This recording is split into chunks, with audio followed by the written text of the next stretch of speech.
Oh. Bonjour et bienvenue dans Du sad.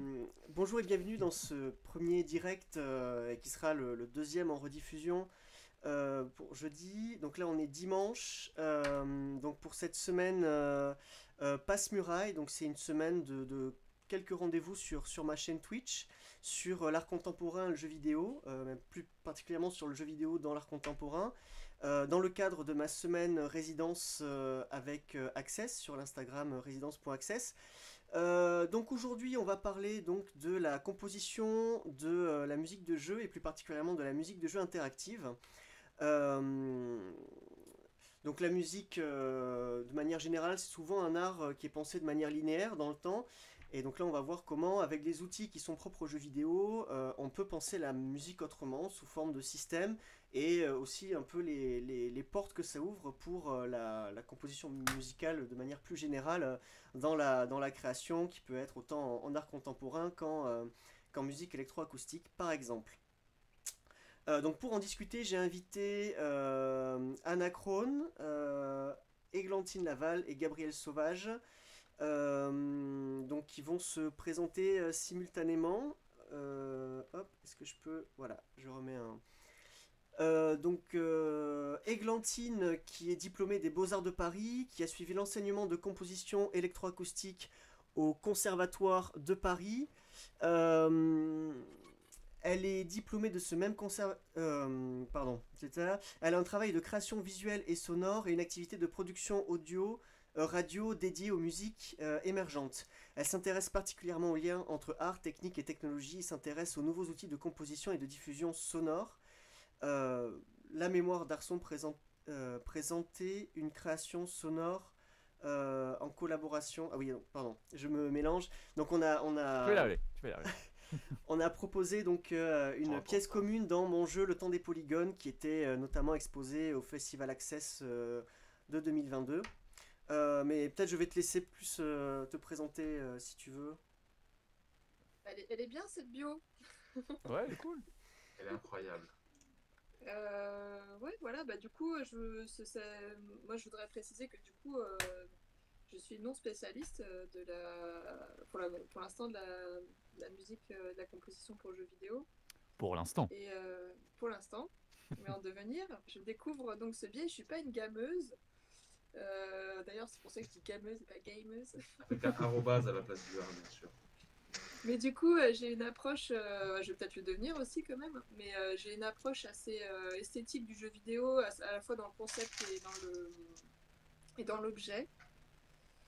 Et du coup, par contre, c'est vrai que moi, je me suis retrouvée à faire une création avec Ange, alors que je m'étais plongée dans la composition électroacoustique, parce que ensuite, on nous invite comme cas pratique de professionnalisation, à faire éventuellement de la musique à l'image ou de la musique pour la danse ou le théâtre. Et en fait, je trouve ces formes légèrement un peu dépassées. Et j'avais envie de quelque chose de plus interactif. Et du coup, il y a eu un tilt comme ça. Et je me suis dit, mais tiens, on va faire ça avec Ange parce qu'on pensait faire une collab dans son univers virtuel. Voilà, donc c'est né comme ça. Puis en fait, parfois, on fait les choses et on comprend après pourquoi on les a faites.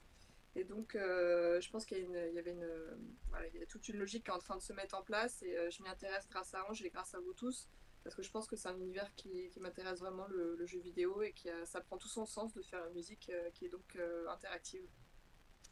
Voilà.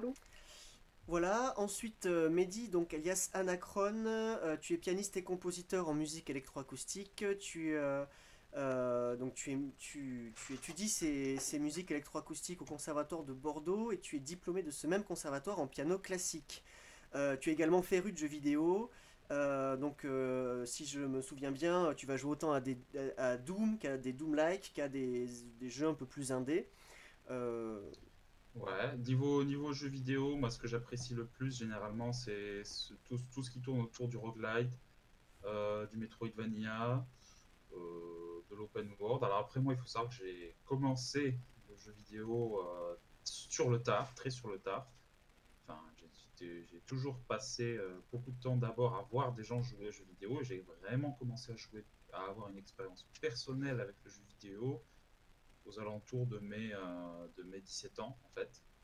Et d'ailleurs, c'est entre 17 et 18 ans que j'ai découvert, surtout, ça peut paraître très bête dit comme ça, hein, que j'ai découvert que les musiques de jeux vidéo pouvaient s'écouter comme des musiques à part entière. Pour moi, c'était avant, je n'y pensais même pas, hein. Une fois, je tombe sur une vidéo au hasard, quelqu'un qui dit ah, en ce moment, moi, j'écoute la bande originale de Skyrim. Et là, ça m'a fait tilt. Je me fait ah, mais il y a une bande originale, oui, c'est vrai. Et oui, et c'est un album et on peut l'écouter. Enfin, ça paraît très bête comme ça, mais tu as l'impression comme ça que tu rentres dans une espèce de terrier de lapin où tu as tout un nouvel univers qui s'ouvre à toi, qui est assez amusant là-dessus. Enfin, voilà.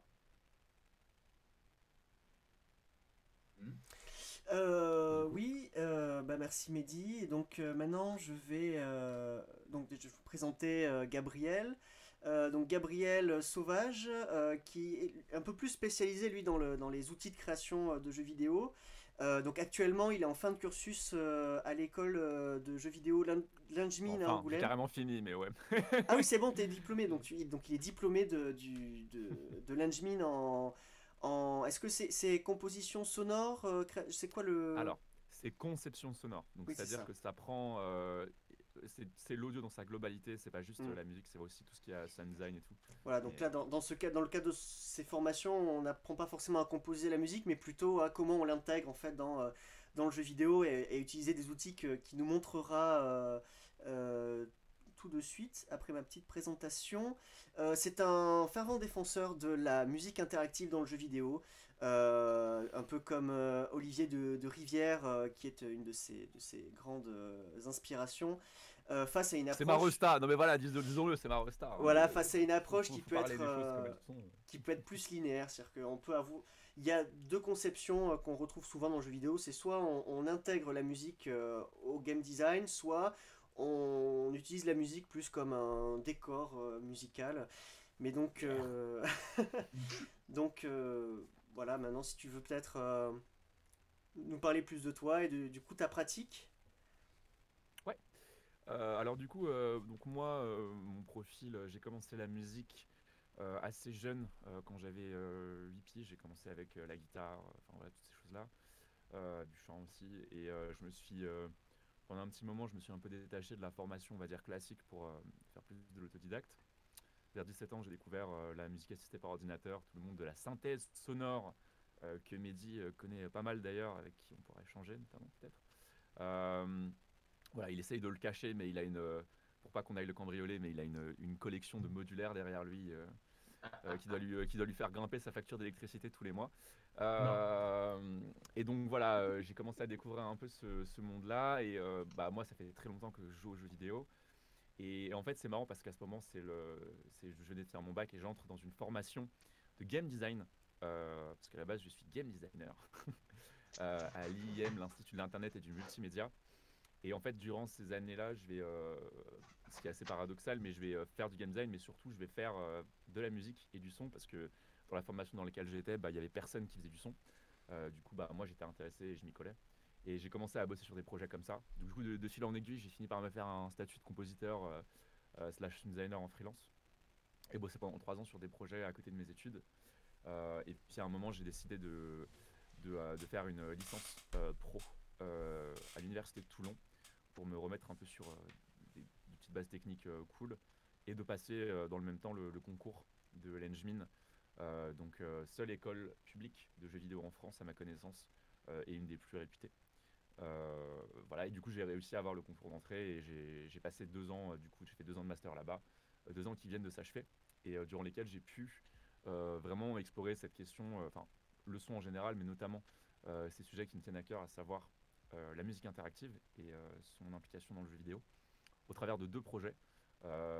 Kite Kid en M1, donc un jeu un peu inspiré par tout ce qui est Journey, etc., et où j'ai fait pas mal de boulot justement en termes de musique interactive. Et Spike, du coup un projet que je vais montrer là directement après, sur lequel il y a aussi également pas mal de systèmes de musique interactive imbriqués. Et donc du coup, sans plus attendre, si Ange me laisse toujours la main, je voulais du coup parler un peu, faire une petite introduction de ce que c'est la musique interactive, comment c'est apparu, et puis surtout bah, le montrer de façon concrète avec déjà dans un premier temps l'outil qui permet de l'agencer, donc Wise, qui permet en gros de récupérer des pistes sonores et après de les implémenter dans les moteurs de jeu qu'on utilise, Unity, Unreal, voilà. Et ensuite après de montrer en dur le jeu dont on parle, Spike, et de montrer un peu comment ça réagit en jeu. C'est bon, vous me suivez toujours? Je parle pas trop vite, je suis pas trop chiant? Ah, t'es en train de Nickel. dormir, Mehdi, je te vois, arrête. Non, C'est bon non, moi ça va, j'écoute. Je rigole. Peut-être- Ok. Enfin, je te Euh, vois, on voit pas. alors, le chat, ouais, il est un peu caché. Ok, I am cached. Yes. super. Normalement, on a pas de- Donc du coup, la musique interactive de jeux vidéo brièvement. Donc, en gros, depuis la création du jeu vidéo, donc des années 70, putain, je me d'être un peu d'histoire, l'enfer, jusqu'à nos jours, il y a eu plusieurs évolutions, notamment qui commencent à apparaître dans les années 90, avec notamment des jeux comme Monkey Island et Streets of Rage qui commencent à avoir l'idée de non pas se servir de musique comme vraiment des boucles d'ambiance de fond, mais vraiment comme partie intégrante du gameplay, ou en tout cas de réfléchir à des transitions harmonieuses entre ces différentes tracks. Euh, et de là, en fait, à la base, l'audio était encore généré par directement la console de jeu via des puces, et on commence à shifter sur une autre approche qui est du coup d'avoir vraiment des pistes audio qui sont lues depuis un CD. Et du coup, là, pendant 10 ans, ça va être un peu compliqué parce que forcément, quand on passe sur de la lecture de fichiers audio, le problème, c'est que c'est beaucoup plus coûteux en ressources de faire justement ces manipulations en temps réel.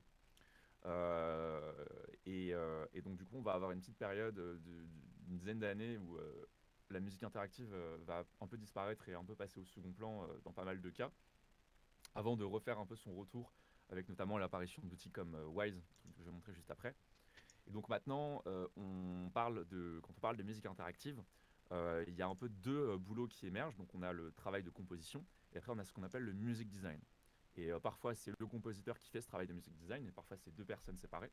Et le music design, en fait, ça consiste à, en gros, créer des systèmes d'implémentation musicaux inline avec le game design. Par exemple, de dire, ok, alors là, le joueur il a une barre de vie, donc on va dire que suivant la progression de cette barre de vie, on va changer la musique. Et voilà, donc ça c'est un taf, ce qu'on appelle de music design, de conception justement de système. Donc maintenant on va rentrer dans le vif du sujet. Est-ce que tu peux cliquer sur mon partage d'écran, Ange, et me... Hop. Tac, je lance. Est-ce que tu peux me dire s'il y a du son? Ouais, c'est bon, moi j'ai du son. T'as du son? Ouais, Ok, super. C'est pas trop fort, c'est bon par rapport à ma voix? Ça saccade de mon côté, c'est normal. Non. Attends, je regarde surtout sur le stream si ça saccade ou pas. Mince. Trop d'interface, trop d'interface. Laisse-le tourner, attends. Reviens de.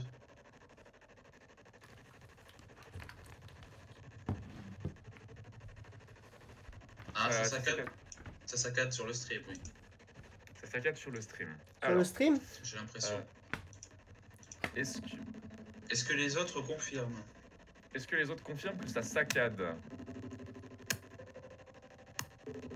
Ah ouais, il y a un problème là. Les autres ne nous entendent pas. Ouais, je crois que... j'entends, je suis pas sur le coup là pour l'instant. Ah oui, Ok, ça saccade, ouais. Et est-ce que... Et ça saccade du coup? Ouais. Ouais. Oui, ça saccade, ouais. Ouais.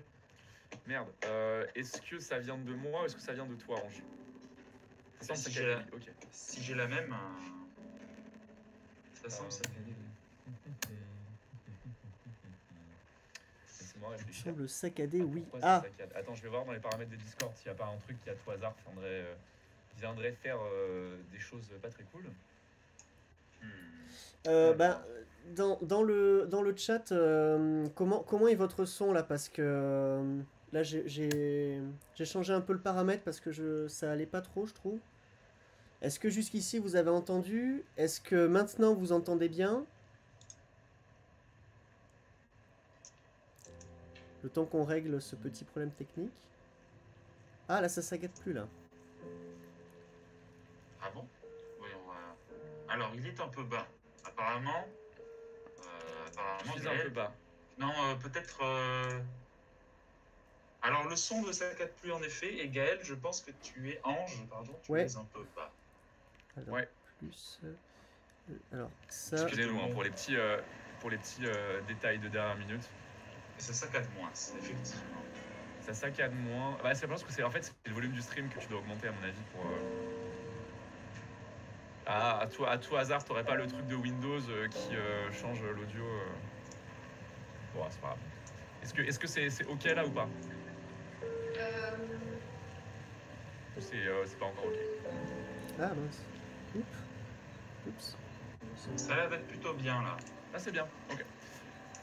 Donc voilà, cool, on va pouvoir rentrer dans le vif du sujet. Donc là, ce que vous entendez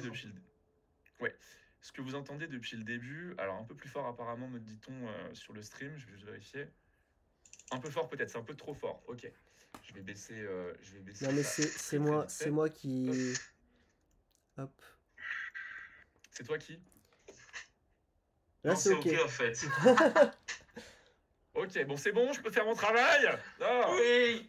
Ok. Donc là, je vais vous montrer un peu brièvement ce que c'est Wwise et comment ça se passe en termes d'audio. Donc, Wwise, qu'est-ce que c'est? C'est un logiciel qui permet, donc comme je l'avais dit, d'importer des pistes audio, de les agencer. Donc comme on le voit ici, en fait, on va avoir une sorte de cumulation. Voilà. De cumulation de pistes audio qui se fait, qui sont placées dans ce qu'on appelle des containers ou des playlists. Et en gros, après, via ces containers, on va pouvoir agencer l'audio, enfin en tout cas la musique de différentes manières. Donc ça, c'est pour le fonctionnement de la musique interactive. Et on se base notamment, pour aller très vite, sur deux types de paramètres. Donc on va appeler soit des states, donc par exemple la vie du joueur, normal life, mid life, low life. Je vais les montrer ici dans ces states-là. Voilà, normal life, mid life, low life, par exemple. Des switches aussi. Donc par exemple là, j'en ai pas, mais enfin voilà, c'est un autre type de paramètre, on va dire. Et des RTPC, Real Time Parent Control, qui permettent de driver des valeurs spécifiques de paramètres, comme par exemple une valeur de vie de 0 à 100, et du coup de changer la musique suivant ces valeurs un peu plus précises. Voilà, donc, je ne vais pas trop rentrer dans la technique, mais c'est pour vous faire une petite overview. Et donc là, pour vous expliquer un peu l'audio de Spike, donc c'est un jeu d'aventure, exploration, où en fait on va avoir justement une phase d'exploration et des phases d'encounters, de combat, qui sont intégrées dynamiquement dans cette exploration. Et donc le but, c'est dans un premier temps pour la musique, de supporter ces transitions de manière harmonieuse. Donc, on va vous donner un exemple concret dès maintenant.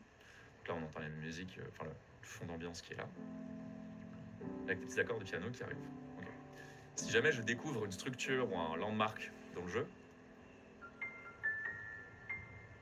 on va avoir ces petits piano cues qui vont se jouer. En plus ce qu'on appelle les biome chords, les accords de piano qui sont joués en fond. Mais, et je vais le relancer, là on entend la musique en majeur. Mais si jamais je switch en mid-life ou low-life, on passe en mineur,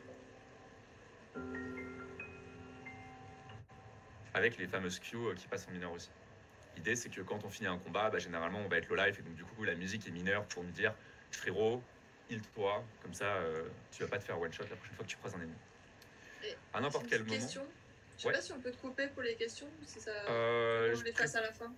Essaye de plutôt les noter. Je vais essayer de faire une presse, et juste pour ce passage-là, et après, bien sûr, si tu as des questions juste après ça, okay. Je suis chaud. Donc voilà, ça c'est cool. Voilà, on a la musique qui joue en fond, machin. Mais comment ça se passe pour les combats? Eh ben, si jamais on arrive, on va dire, près d'un ennemi, on va avoir ce truc qui commence à être entendu.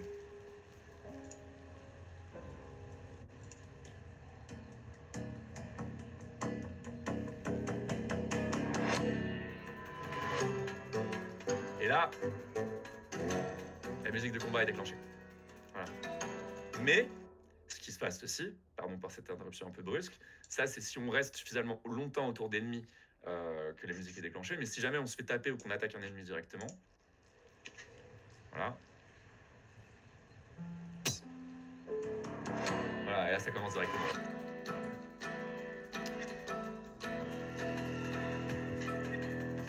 Et donc, comme vous le voyez, c'est un peu l'usine à gaz parce qu'il y a plein de paramètres. Est-ce que la musique est pas trop forte par rapport à ma voix là? Moi je trouve de mon côté ça va. côté, ça va. Côté, ça va? Alors, Vous entendez est-ce- bien Ok. Oui, oui, oui. Est-ce que, Alors, est-ce que tu voudras pas on qu'on va montre expliquer. un peu visuellement à quoi ça ressemble? Alors, ouais, je vais. Pardon, je t'entends pas très bien. Qu'est-ce que tu m'as demandé? Est-ce que tu voudrais pas que on montre aussi un peu à quoi ça ressemble brièvement visuellement? Oni, je veux dire le jeu vidéo? Ouais, Ok. Ouais, je sais pas si c'est vraiment très pertinent. Je vais le montrer juste après. ok, Je vais le montrer juste après pour donner un contexte. Mais là, l'important, c'est pas de se concentrer sur le jeu en lui-même, mais plutôt les systèmes et comment ça bien fonctionne, je sûr. pense. Euh, ok. Donc, du coup, pour revenir au truc. Donc là, vous avez entendu la musique de combat. Donc, c'est cool. On entend voilà, du piano, des percussions, etc. La musique de combat, elle a 3 paramètres principaux qui la font varier.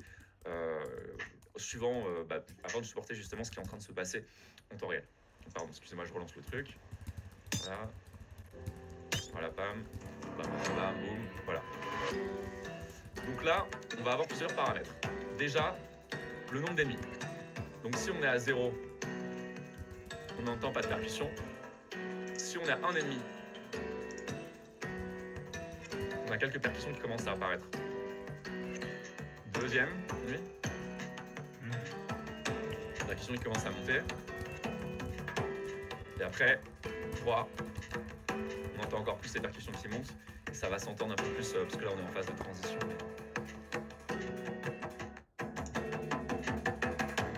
Voilà. Plus de basse, plus de percussions.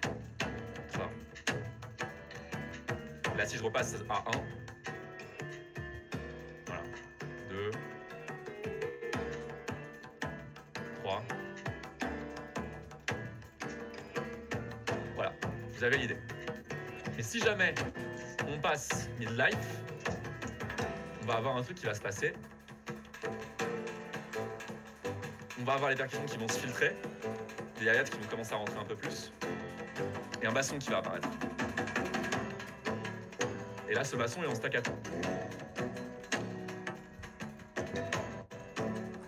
Voilà. Et si on passe le life, on a les battements de cœur qui entrent en jeu, un kazoo qui arrive, et le basson qui est legato.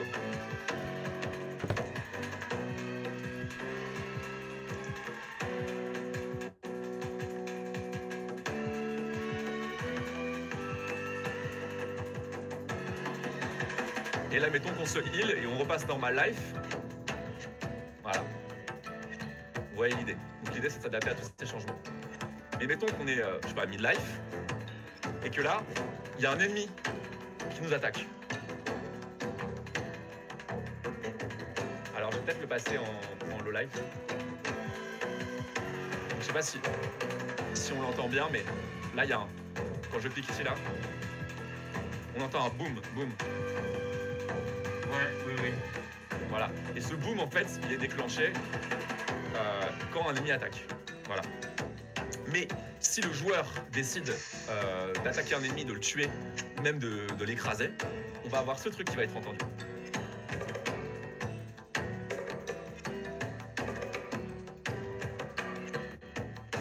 Ça, c'est les sons pour la mort d'un ennemi, c'est ça? Alors ça, c'est la mort d'ennemi, ça. Quand tu fais un move un peu stylé. C'est un truc un peu qui vient reward le Ouais, genre si tu fais un critique ou un truc C'est ça, qui va une bonne esquive, quoi.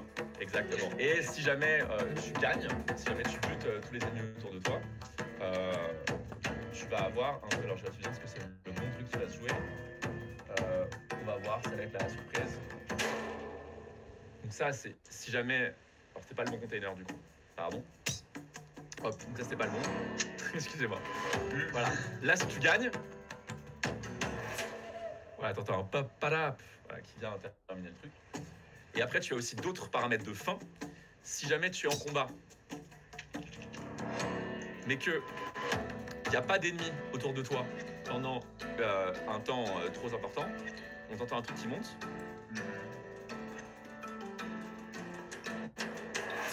Voilà. Et là, le combat se termine. L'idée, c'est que si on s'enfuit, la musique de combat, elle finisse par s'arrêter un moment.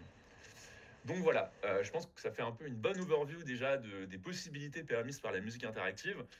Donc l'idée, c'est vraiment d'avoir quelque chose qui vient se greffer sur les mécaniques des game design, qui permet de supporter à un moment T l'intensité du moment, mais en plus, qui permet de donner du feedback sur des mécaniques ou des variations mécaniques précises, comme la vie, quand les ennemis attaquent, ce genre de choses. Maintenant que ça c'est fait, je pense que ça peut être intéressant du coup de montrer le jeu dont je parle depuis tout à l'heure. Donc voilà, vous avez le petit crack plugin qui apparaît dans mon stream, c'est parfait, vraiment. On est sur un truc totalement propre. Alors attendez, je vais aller dans mon portfolio, spike, boom, bam, bim, boom, et je vais lancer le jeu. Et je vais sûrement devoir redémarrer mon stream sur Discord parce que je crois que il va pas prendre le bon output. Ah. Alors attends, mais t'inquiète, je vais le faire en 2 secondes, hein. Bouge pas. Alors, arrêtez de streamer. Partage ton écran. Je vais partager Spike. Go live. Est-ce que vous voyez? Ouais, c'est bon. Vous voyez le jeu normalement. Voilà, j'ai partagé mon écran. C'est bon. Ok, est-ce que vous avez le son du jeu quand je me déplace? Ouais, c'est bon. Vous avez tout, c'est bon? Suffisamment fort, ça marche? Moi, je monte le volume du jeu de mon côté parce que j'entends pas mal tes touches de clavier, mais. Ok. Alors, justement, si j'entends une touche de clavier, un truc qui peut être intéressant, c'est d'utiliser une manette. Je reviens tout de suite. Moi qui suis un joueur clavier invétéré, dès qu'on me donne une manette dans les mains, Ange pourra témoigner, je perds à peu près 8000 années d'expérience dans le jeu vidéo. Je ne sais Je plus confirme, jouer, je confirme. handicapé avec une manette. Et alors, vous dans le chat, vous êtes plutôt manette ou clavier souris? Mets un pouce bleu si tu es clavier. Mets un pouce bleu si tu es Je clavier. sais pas s'il y a des pouces bleus, mais il y a des émoticônes par contre sur Twitch. Voilà, mets un maximum. Voilà. Dis des trucs. Ok, vous m'entendez, c'est bon? Oui. Ok, super. Donc là, quand je tire, vous entendez bien? Ouais. Ouais. Ok. Je vais juste vérifier un truc. Bon, j'ai branché mon clavier évidemment, ça n'a pas marché. Ok, c'est pas grave, on est parti. Donc voilà, vous voyez, on a ce petit hérisson, Spike, voilà, il est mignon, il peut tirer des pics. Donc c'est un hérisson en fait dans l'histoire. C'est ça, c'est un hérisson, c'est l'histoire d'un petit hérisson qui en gros tire des pics pour pouvoir se protéger et qui peut aussi faire des roulades. Évidemment, le dash. Le fameux. Donc on est dans un monde un peu marrant parce qu'en fait il y a un rapport d'échelle qui est assez... tout ce qui est normalement assez petit comme des canettes, etc., par rapport à nous c'est très grand. Voilà. C'est génial ça. Donc là on entend la musique d'exploration au fond, si je me tais. Mais si jamais je la relance un peu dans le niveau, bam, voilà. Et vous voyez le boom quand l'ennemi attaque là. Voilà, vous l'entendez là, je le refais encore. Voilà. Et donc si je l'écrase, voilà, vous entendez le bruit. Ah, par contre là je me fais niquer. Et donc là, vous avez vu que j'ai switché à Nidlife. On entend le basson staccato. Voilà. Et s'il m'attaque encore une fois, voilà. Et là on passe le life. Là j'essaie de pas mourir. Montre-nous tes talents de gamer. Voilà, et là c'est la fin du combat. Donc vous voyez, l'avantage de faire un truc de musique interactive, c'est que du coup, on a des transitions qui sont très fluides et qui sont toujours adaptées par rapport à ce qui est en train de se passer. Et donc là, on entend la musique des Biome Chords qui est en mineur. Mais si j'appuie sur le heal, je vais laisser tourner un peu le truc pour que vous l'entendiez. Parce qu'il y a une sorte de silence qui se... Ouais, explore un petit peu les zones. Ouais, je vais faire ça.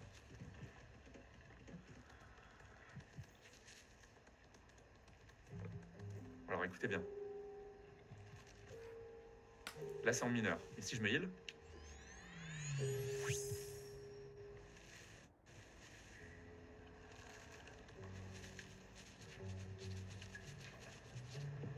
voilà. Et là c'est en majeur. Et donc il y a aussi un autre élément. Je vais pouvoir illustrer encore avec la musique d'exploration. Pareil, je vais devoir attendre un petit temps jusqu'elle se remet à rejouer. C'est que quand on se déplace, on va avoir un instrument qui va être entendu et qu'on arrête de se déplacer, cet instrument va disparaître. Et l'idée, c'est que du coup, quand on est immobile et qu'on regarde un truc, on va avoir le piano qui apporte, qui sert ces phases de contemplation. Et quand on se déplace, on va avoir un petit instrument qui apporte du rythme. C'est bien. Là, on n'a pas d'instrument. Quand je me mets à me placer.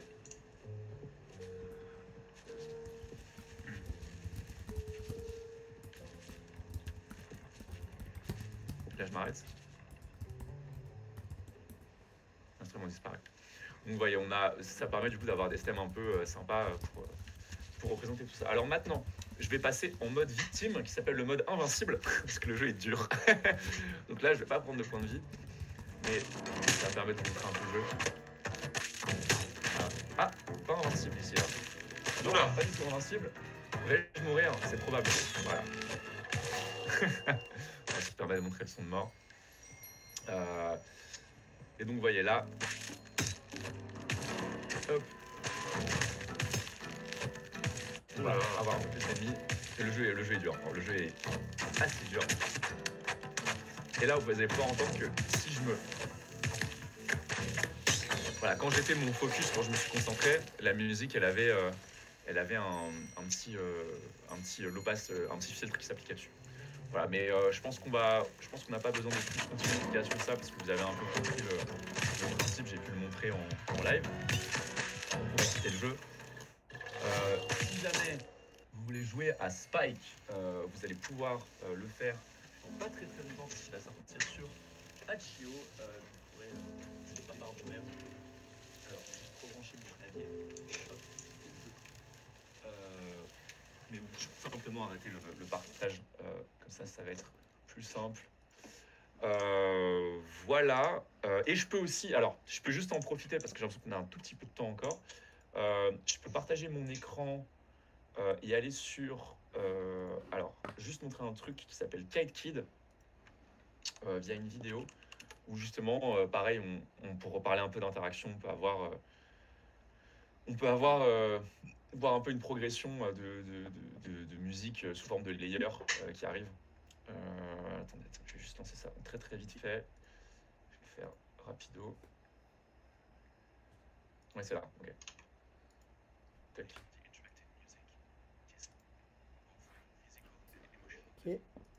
Ok, je vais partager rapidement un truc. Bougez pas. Tac, boum, tchac.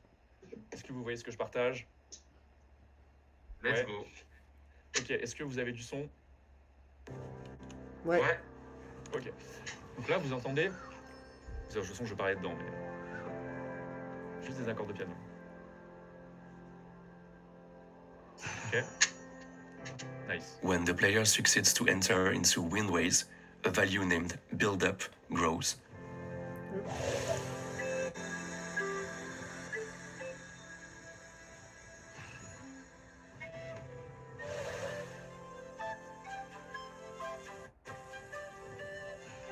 But decreases when the player misses one.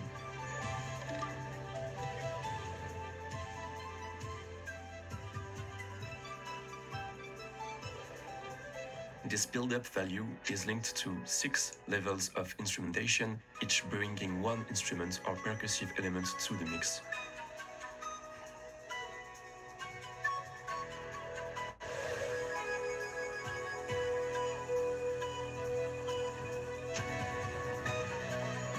Voilà, on va pas regarder toute la vidéo, mais du coup, ça permet de vous montrer un peu ce que j'entends par musique interactive via ces deux projets que j'ai pu faire à l'Engine.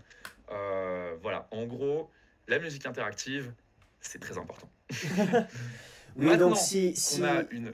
Ouais, donc si on résume, en fait, l'idée c'est que tu vas pas imaginer la musique seulement pour créer une ambiance didactique de enfin juste c'est le combat ou juste c'est la découverte, mais vraiment penser la musique déjà de manière fonctionnelle et qui donne des indications même en termes de jeu. Donc là, on l'a vu même avec les combats, en fonction de comment on est plus ou moins faible.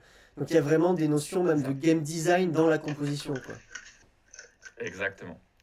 Et donc maintenant, du coup, ça va être l'occasion de pouvoir en parler ensemble, enfin, parce que c'est pas une conférence de Gabriel Sauvage, mais bien une table ronde sur du coup les enjeux que ça représente en termes de composition, la musique interactive.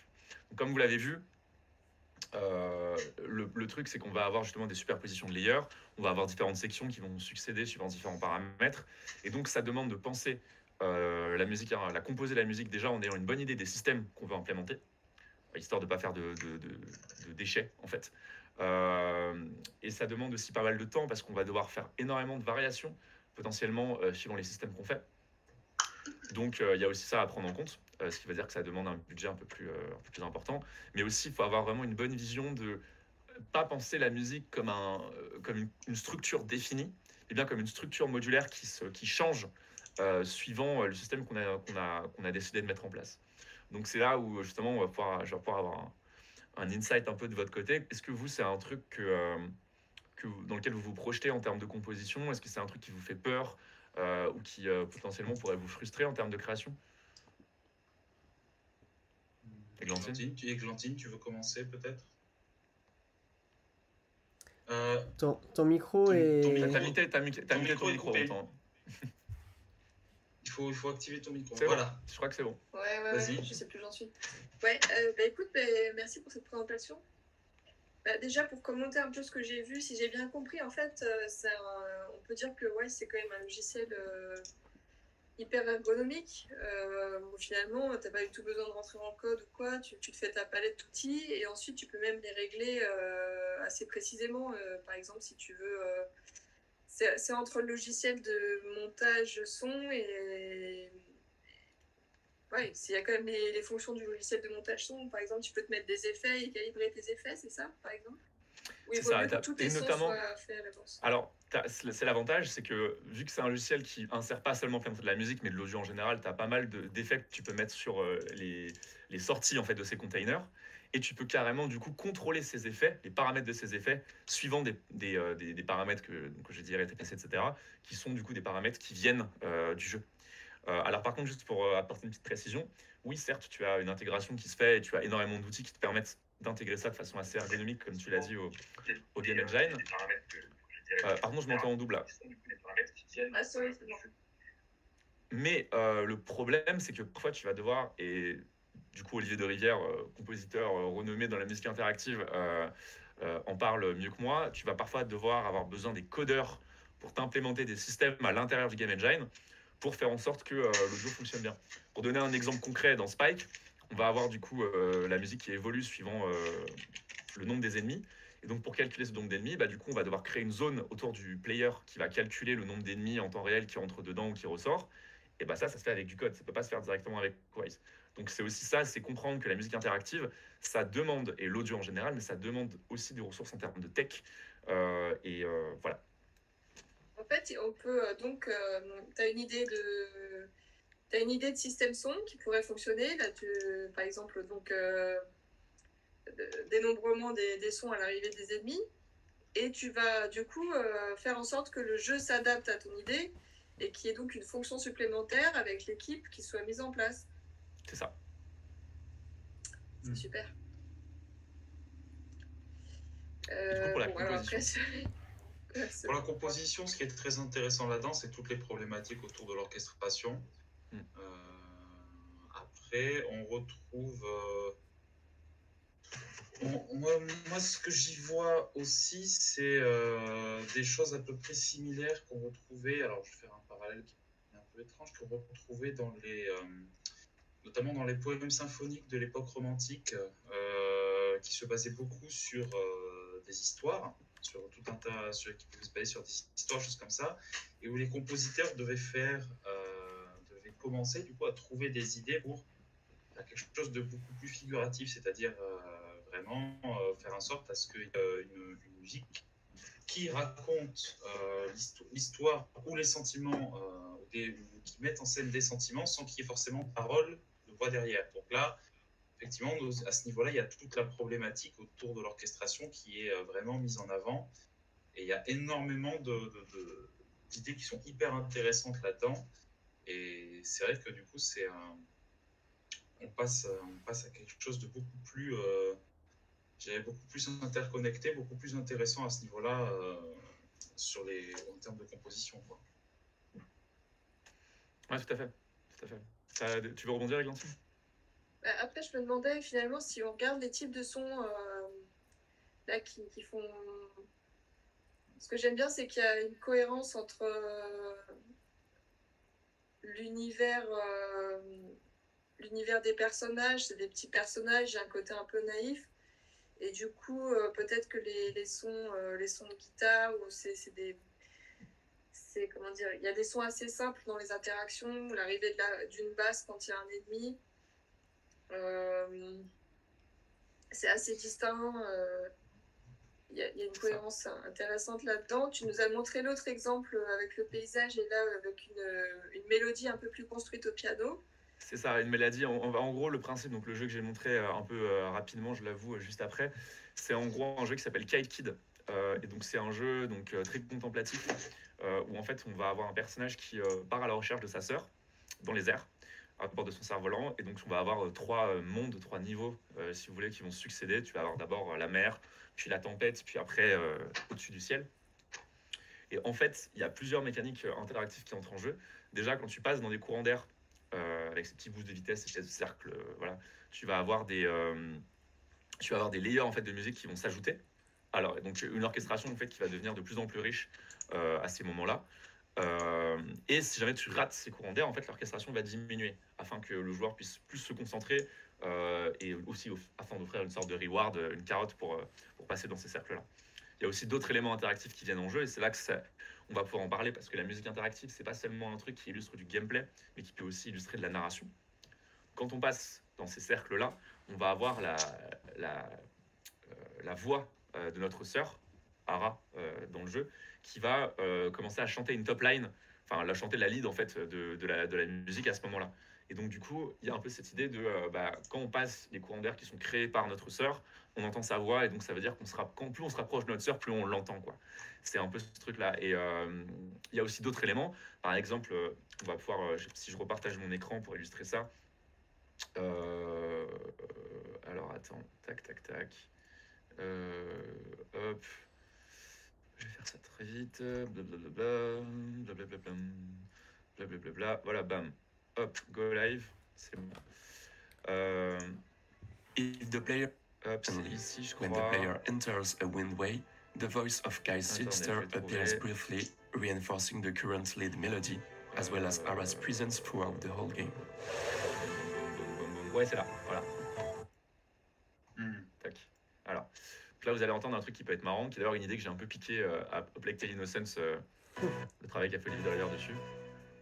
Pushing further this idea of synchronicity between visuals and sounds, in the second sequence, the lightning bolts strikes following the rhythm of the music. Have a listen.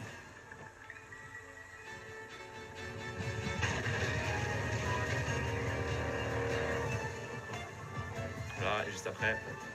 Later, the appearance of a gigantic Aras figure launches a choir, displaying her presence through the use of voices. Let's take a look.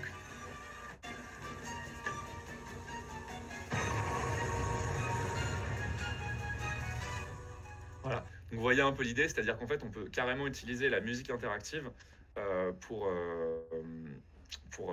en gros, pardon, excusez-moi, je ne me vois plus, hop c'est bon,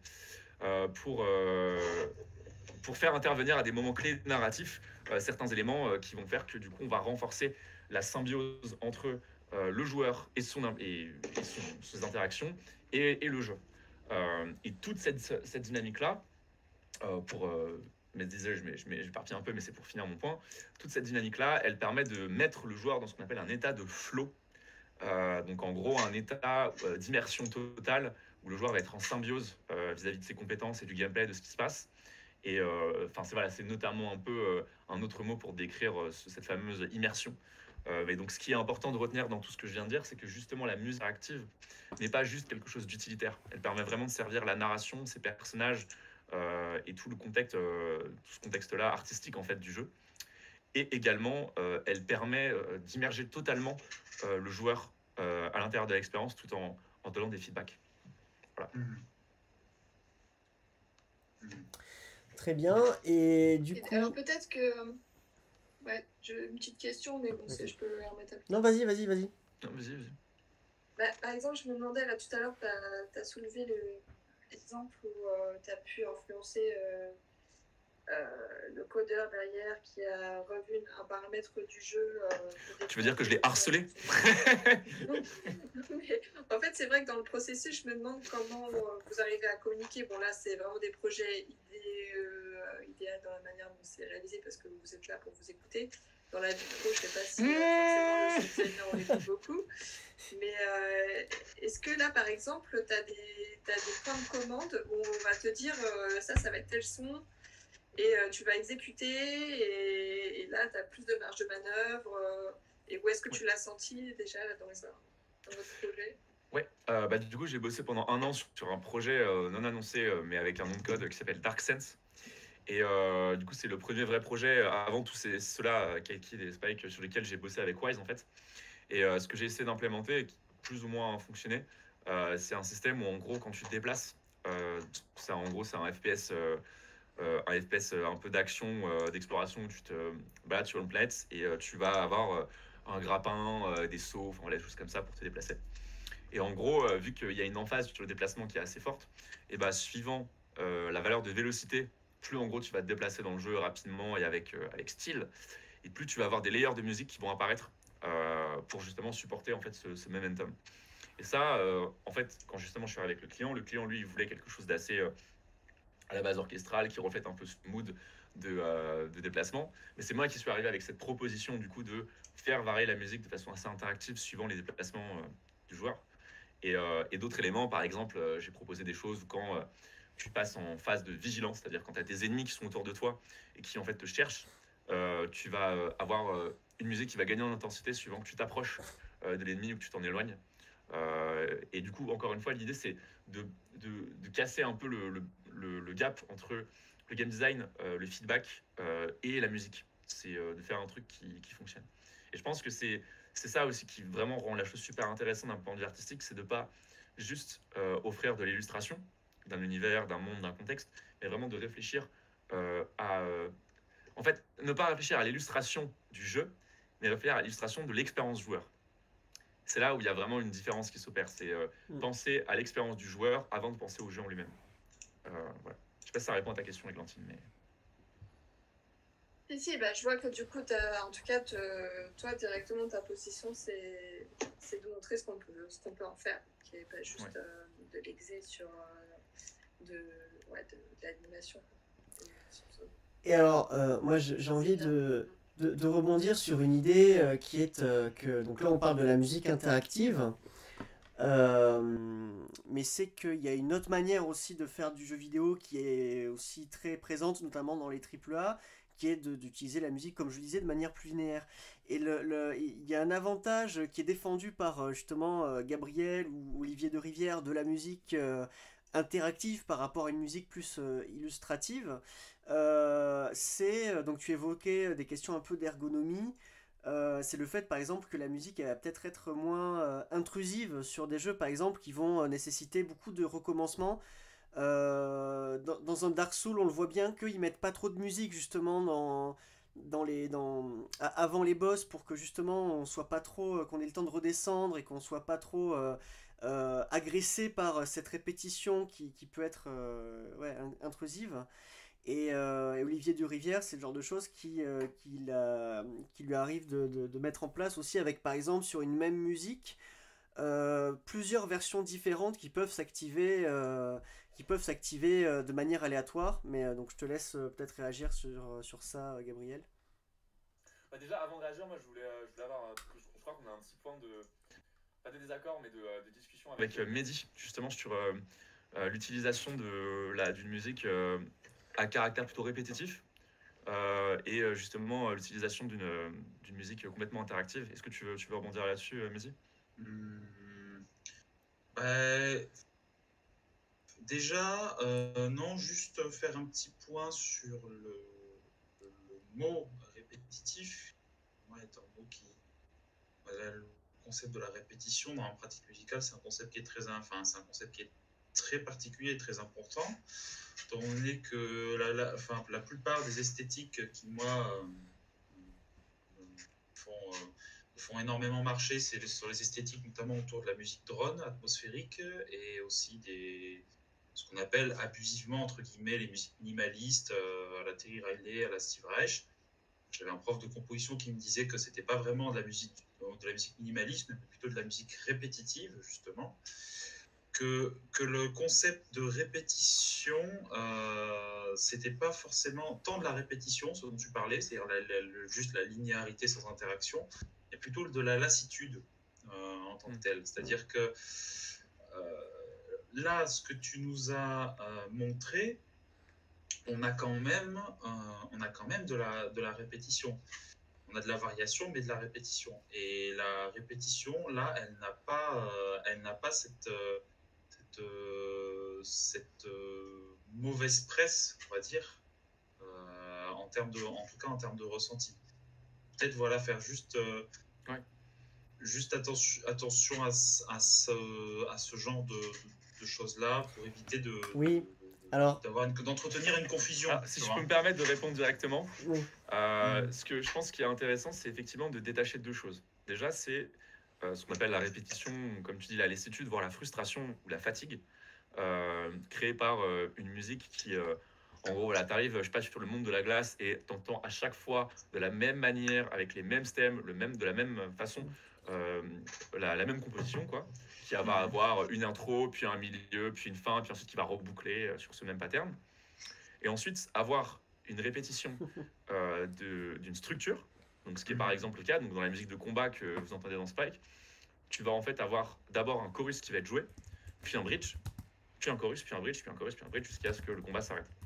Et en gros, par contre, ce qui est intéressant, c'est que déjà à l'intérieur, même si la structure pour le coup est répétée, à l'intérieur de ça, à chaque fois qu'un chorus est joué, il va être choisi parmi 4 variations de ce chorus. Puis à chaque fois qu'un bridge va jouer, il va être choisi parmi 4 de ces variations, et ainsi de suite. Ce qui fait que déjà, tu n'as jamais vraiment la même succession en termes de structure, c'est vrai. Mais par contre, en termes musical, tu vas avoir des variations qui changent et qui évoluent. Et du coup, même si over time, effectivement, on peut avoir des patterns qui peuvent se répéter et il y a des motifs qui peuvent ressurgir, l'idée c'est que vu que cette répétition, pour que l'auditeur perçoive ces répétitions, c'est très éclaté dans le temps, et aussi le fait que les interactions de combat, elles durent entre 40 et 1 minute maximum, et donc du coup, on va pas vraiment avoir le temps de percevoir spécifiquement cette répétition-là dans sa qualité. Ça permet d'avoir quelque chose qui, en tout cas sur le papier, ne paraisse pas répétitif à l'oreille, ou en tout cas dans l'expérience. Et donc, en tout cas, de paraître moins répétitif qu'un truc où, The Witcher 3, tu croises un lapin, là t'entends et voilà, t'as envie de crever. Mais, je fais une petite hike, mais mais du coup, voilà, je pense que c'est important effectivement de designer les deux. Je pense que la répétition peut servir d'outil. Mais il faut il faut justement que ce soit ça. Il faut que ce soit utilisé comme un outil et pas quelque chose présenté ou implémenté de facto par défaut, parce que dans ce cas-là, c'est pas un choix de design, c'est un aveu de faiblesse et ça représente un défaut. Voilà, c'est ma technique. Non, mais je suis plutôt d'accord. Oui, alors juste, moi quand je parlais de la répétition, c'était plutôt, comme disait Gabriel Henner, le fait que ça recommence de la même manière. Je parlais vraiment du fait de mourir, enfin, dans des jeux où on meurt souvent, quand on meurt, que ça reprenne exactement de la même manière. Parce qu'après, forcément, quand la musique elle joue, on a une répétition, on est dedans, enfin oui.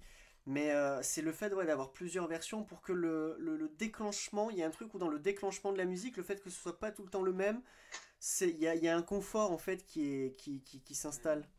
Et quand on joue, je trouve qu'on s'en rend bien compte. Voilà. Non, je suis d'accord. Et du coup, j'ai une question un peu marrante. Je vais voir comment vous allez pouvoir y répondre. Je peux faire une petite interro surprise, Églantine et Mehdi, vous êtes prêts ou pas? Ouais. Attention, c'est noté, hein. Et après, vous avez les partiels à la fin du mois. Je le dirai à ma mère. Ouais. Le cahier des parents, attention, Mehdi, le cahier des parents. Non, est-ce que... Alors là, on va vous donner... je vais vous donner un peu une contrainte, un contexte. Mettons que vous deviez faire la musique de Spike. Ok, vous allez pu voir le jeu, vous allez avoir justement des phases d'exploration, puis vous allez avoir des phases de combat. Et durant ces phases de combat, vous avez vu que vous avez différents paramètres. Hein. Vous avez des types d'ennemis qui sont différents. Vous allez avoir des variables sur le joueur, donc la vie, le nombre d'ennemis autour de lui, etc.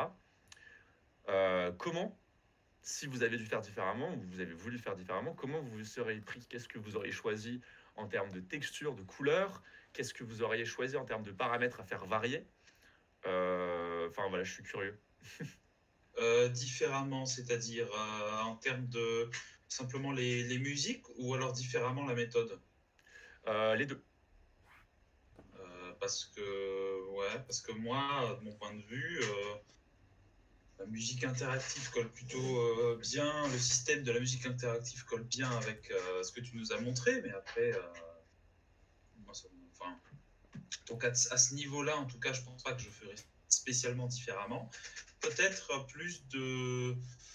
Alors, en termes compositionnels, moi, ce qui m'intéresse, c'est... Il y a un truc que j'aime bien esthétiquement, c'est quand la vie est basse. Quand la vie est basse, comment tu illustres ça au niveau...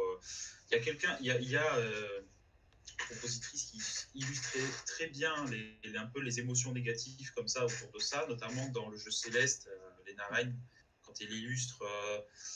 quand elle fait un petit peu l'illustration de tout ce qui est de toutes les angoisses qui se cristallisent et tout ça, elle a certaines façons d'orchestrer la chose, certains types de sons de synthèse qui sont très particuliers, un peu distordus, mais en même temps assez atmosphériques. Moi, je mettrais plus l'accent autour de ça. Aussi, je pense que je ferais beaucoup de variations différentes pour chaque situation. C'est-à-dire, par exemple, la situation low life, je pense que je mettrais au minimum 4 ou 5 variations différentes. Alors, est-ce que tu mettrais, je me permets juste de te poser une question précise là-dessus sur ce truc-là, parce que donc dans le low life, tu vas avoir du coup l'instrument qui va apparaître en low life, qui va avoir du coup 4 variations suivant le type de variation de chorus. Donc, en gros, tu vas avoir le chorus qui a 4 types de variations musicales, et après tu as les percussions qui vont se brancher dessus, mais bref. Quand tu parles de créer plus de variations, est-ce que tu parlerais de créer plus de variations de systèmes ou de stems ou de variations de ces stems qui interviennent à ce moment-là? Qu'est-ce que tu veux dire par système?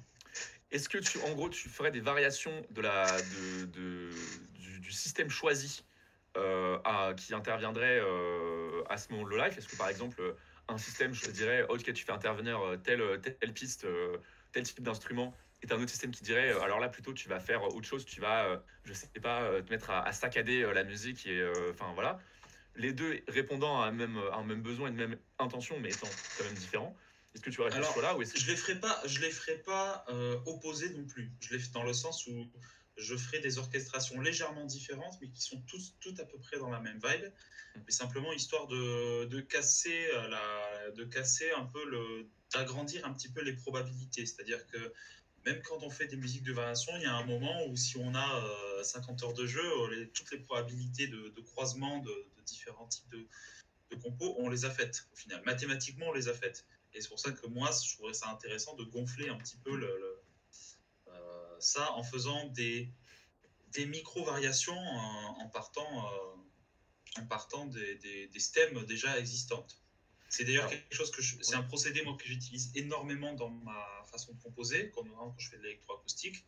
Je pars de 2-3 éléments sonores que je subdivise, que je redécoupe, et ensuite, d'un seul élément, j'arrive finalement à dupliquer et à faire 5 ou 6 sources sonores qui n'ont absolument rien à voir les unes avec les autres. Et au final, il y a une espèce d'embranchement comme ça de différents plans sonores qui se créent. Donc moi, je pense que je partirais plutôt vers ça. Et toi, Églantine, tu ferais plutôt quoi, du coup?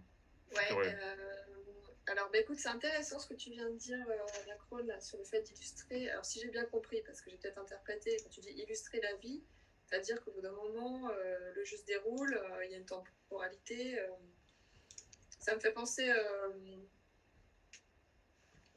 non, c'est trop éloigné comme exemple, mais j'ai bien compris que c'était le déroulement du temps et l'épuisement de l'action qui fait que toi, tu mettrais plus de rythme, tu soulignerais cette dynamique, c'est ça?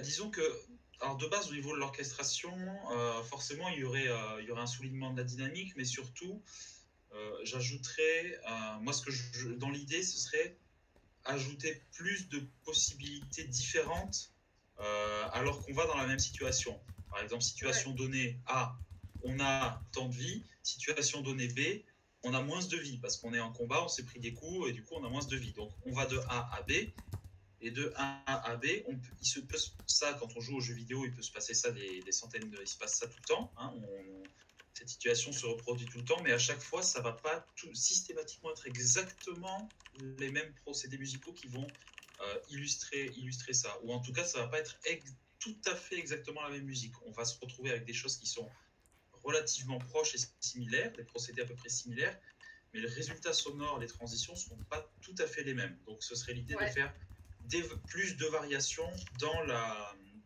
grosse variation. Ouais, parce que c'est déjà... Ouais. Bah après ça je me dis, tu vois par exemple dans les... j'espère qu'on parle du même jeu, hein, c'est-à-dire le premier jeu avec le petit hérisson. Oui. Ouais. Et ben en fait... moi, je me suis dit tout de suite, après, ça dépend justement de l'ambiance qu'on veut donner et de la dynamique de jeu. Là, on a vu juste un extrait. Et moi, je me suis dit, à l'approche d'un ennemi, finalement, j'aurais fait ressortir l'action du tapis sonore. Enfin, après, c'est pas la bonne expression pour parler de tapis sonore, et c'est pas du tout péjoratif. Les tapis sonores, c'est le fait qu'il y ait quelque chose, que la mélodie soit présente en permanence. J'aurais peut-être alors après je sais pas si j'entendais bien non plus, mais l'arrivée des basses quand il y a un ennemi, tu vois, je l'aurais bien fait ressortir plus, j'aurais bien joué plus de contraste. Mais en même temps je me dis là à chaque choix c'est un parti pris pour aussi le ton, parce que si vraiment, tu vois, moi ce qui me fait rire aussi, mais je me dis déjà imposer plus de variations, c'est plus de moyens, c'est plus de temps de travail, c'est éventuellement aussi plus de modifications. Plus de moula. Bah oui. Voilà, donc... Bon, c'est quoi moula? C'est l'argent. J'aime bien l'argent, de l'argent. Les pesetas, l'oseille, le dollars. Ça coûte cher d'être ambitieux.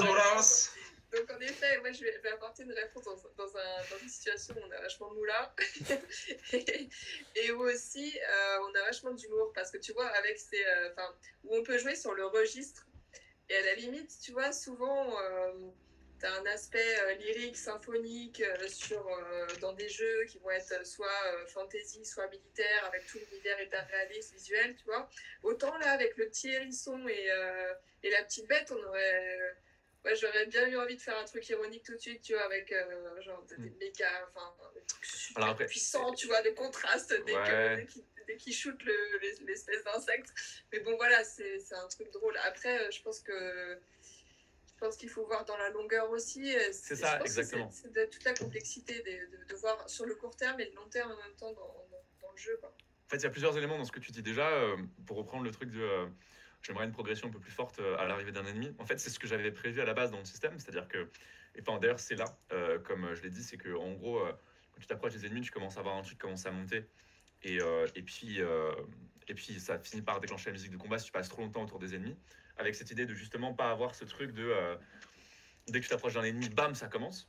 Or, ce qui s'est passé, c'est qu'en fait, et c'est là où on va pouvoir parler un peu du truc pratique. Mais dans le développement, le level design s'est fait vraiment à la fin. Et il y a pas mal de choix d'ennemis qui ont été un peu ajustés à la fin aussi. Et donc, du coup, en gros, l'important, c'était que quand on rencontre un ennemi, directement, la musique de combat commence. Donc, du coup, j'ai dû changer un peu le système et faire en sorte que le truc soit réactif. L'idée dans Spike, c'est que tout va très vite. On est en exploration et très vite, en fait, il y a un ennemi qui arrive et qui nous saute dessus. Et du coup, pour représenter ça, il faut démarrer la musique de combat à ce moment-là.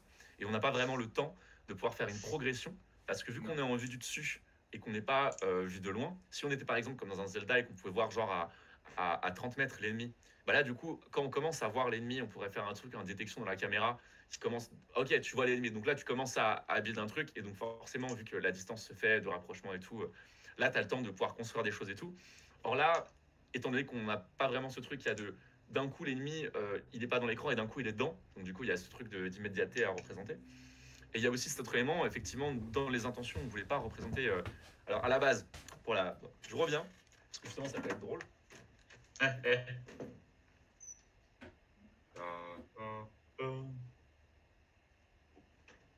Hop.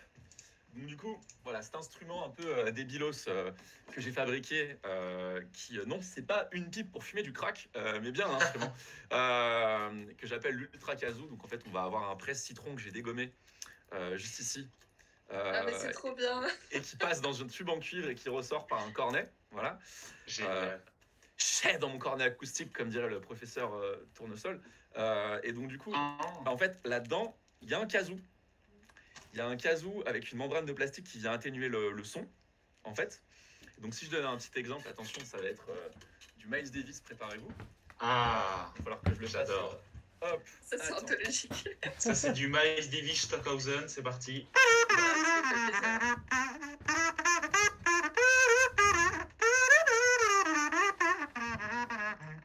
Voilà. Et donc, en gros, ça Attends, donne, mais c'est ça, génial. ça permet d'avoir en fait à la base un son de kazoo qui est un peu nasillard, un peu plastique, et ça permet du coup de lui donner une vibe de trompette. Et donc du coup ça rentre dans le contexte du jazz. Le problème c'est qu'à la base le timbre de son il est cool, il est marrant, mais ça fitait pas avec les intentions voulues par les game designers qui étaient d'offrir quelque chose de tendu et pas quelque chose de comique.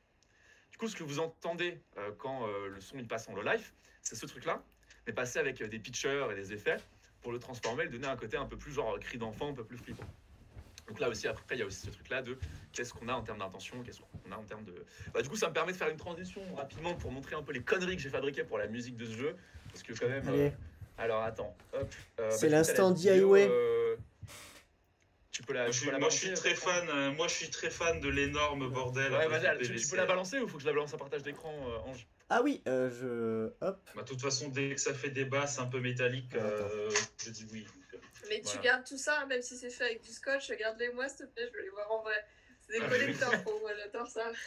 Alors, c'est- Ah, tu me donnes envie de me mettre au PVC là, c'est incroyable. Bah, Nicolas Bras, hein. Vous avez ces vidéos accessibles sur YouTube, vous pouvez vous renseigner. C'est qui Nicolas? Non, alors on voit pas la vidéo. Alors, est-ce qu'on voit la vidéo live Ange Ouais, c'est bon. Ultra Tube. Augmente le son peut-être. le son est fort là quand même. hein. Ultra Toi, Kazoo. au passage, Ah, c'est bon, j'entends. c'est ton petit studio. Ouais, c'est ça, je chez vais toi faire un petit tour après. Ah, mais Ouais, c'est trop bien ça. Voilà, alors, Et dommage, attends, parce qu'il faut que je coupe mon micro. je l'ai Bah, du coup, tu diffusé peux sur remettre parce le, que sur le On parlait Twitch. pendant hein. ce temps, tu peux peut-être le remettre. On parlait. Ok, ok. Ok, je le remets. Hop, tac. Ici. Ok, on le remet.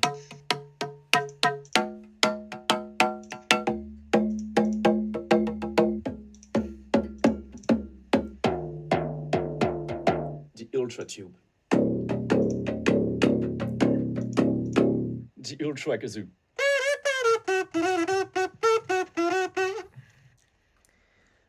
Voilà.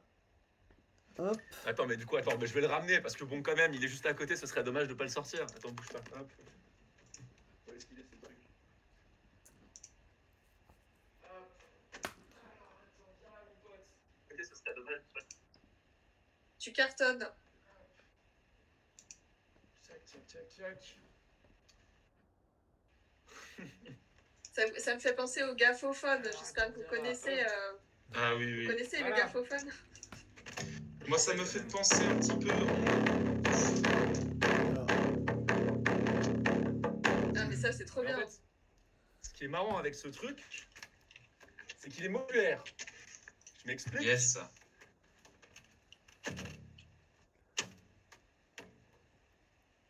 Hop. Et là, si j'enlève ce truc, et bah du coup, ça fait un son qui est complètement différent. Et si j'enlève ce machin là,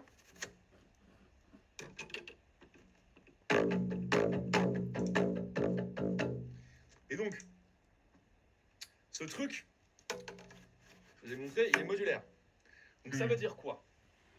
Ça veut dire que si je remets ce machin correctement, hop, sans dégommer l'entièreté de mon studio, ce serait bien. Hop, tac, tac.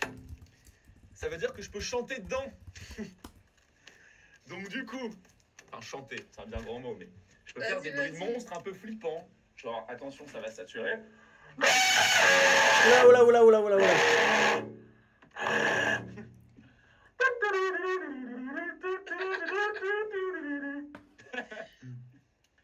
Allons enfants de la patrie. Le jour de ça, j'ai Bon, vous avez compris. Ça, c'est très proche de la réalité. Et de là, on peut rentrer encore dans des conneries où on décide de se dire ah, mais qu'est-ce qui se passerait si je mettais un tube à l'endroit où il y avait une sortie et du coup on fabrique des conneries. Enfin, voilà. Mais Bon, dis ça donc, me Jamy. rappelle un petit peu. On a Qu'est-ce qui se passe? pareil, on a un petit courant comme ça, une petite niche dans le monde mi-synthé, mi-électroacoustique. On a les noise box. Je sais pas si tu vois ce que c'est. C'est des synthés maison, quoi. C'est des modulaires maison. Ça justement, c'est pas vraiment des synthés. Attends, est-ce qu'il y a moyen que je diffuse voyons voir si je fais. En gros, t'as un contacteur, un mic, un micro, une sortie. Attends, bah, tu vas voir. Normalement, si je mets ça là. Est-ce que vous voyez là?